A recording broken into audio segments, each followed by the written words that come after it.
Now, Zimbabwe's former army commander who led a military takeover that helped end Robert Mugabe's 37-year-old rule was today sworn in as one of the country's two vice presidents. General Constantino Chiwenga took the oath of office in Harare, pledging to be faithful to Zimbabwe and also to obey, uphold and defend the constitution.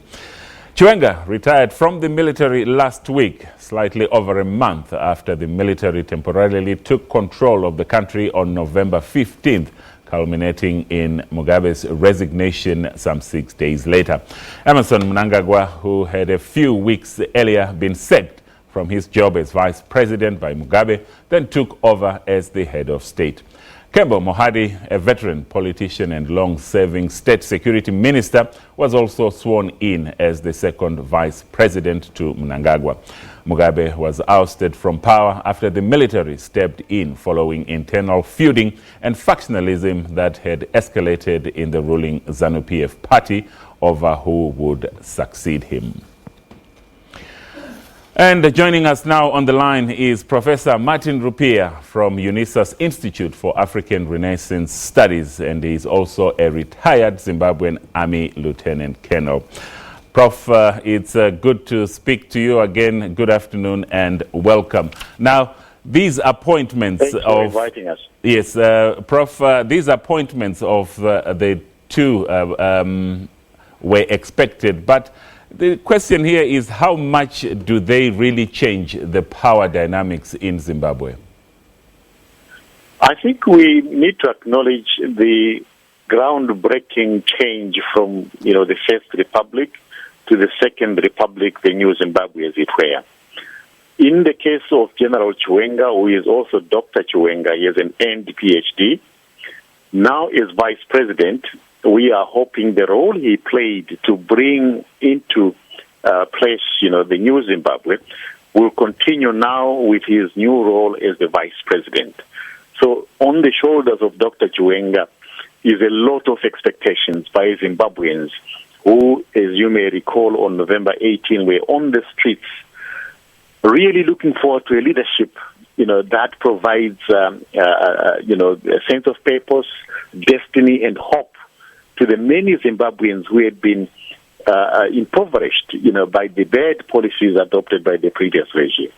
In the case of Minister Kembo Mohadi, who is now the vice president, I think we have followed, or Zimbabwe has followed through the December 1987 attempts to provide a sense of unity between Matabeleland and Mashonaland and the rest of the country. And that trend has been observed, and this is now manifestation of the two deputies that you see 4 weeks after Emmerson Mnangagwa was appointed president. Mm-hmm. But the general now becomes the third military man in Emmerson Mnangagwa's cabinet, and should Zimbabweans be worried? In one sense, I think we must acknowledge the role that the military played in the succession. But going forward, one is hoping that with the education and training that one sees, not only in Dr. Chiwenga, but also Sibusi Somoyo, one begins to see clearly, educated colleagues who have liberation credentials, have been fighting in the bush, but have the destiny and purpose of Zimbabwe at their heart. One of the things that had begun to emerge was a revolution that had lost its way in terms of, ZANU-PF. And we are hoping that these new colleagues must be given faith that they can save Zimbabwe going forward. You will, of course, remember, Prof, that the military in Zimbabwe has often been accused of meddling in the country's electoral processes.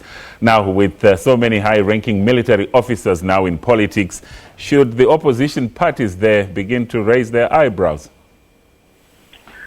They certainly must do, but I think going forward, one wants to see the type of civil-military relations that is forged between the ruling elite and society.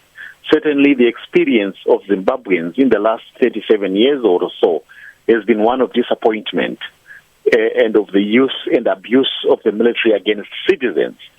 And the sentiments and the comments that are coming, forward as we speak, the preliminary ones, are very, enlightening. They are talking about, observing the rule of law, observing the Constitution, and that has been done in the steps that have been taken in creating and finishing the, establishment of the new government.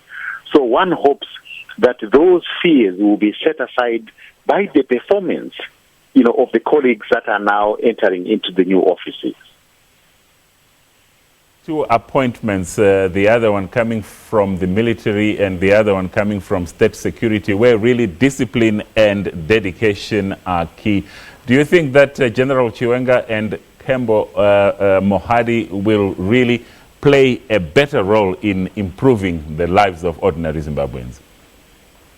One of the things that was characteristic of the First Republic, the last 37 years, was that once colleagues got into office, they then were not consulting or listening to policy advice from outside.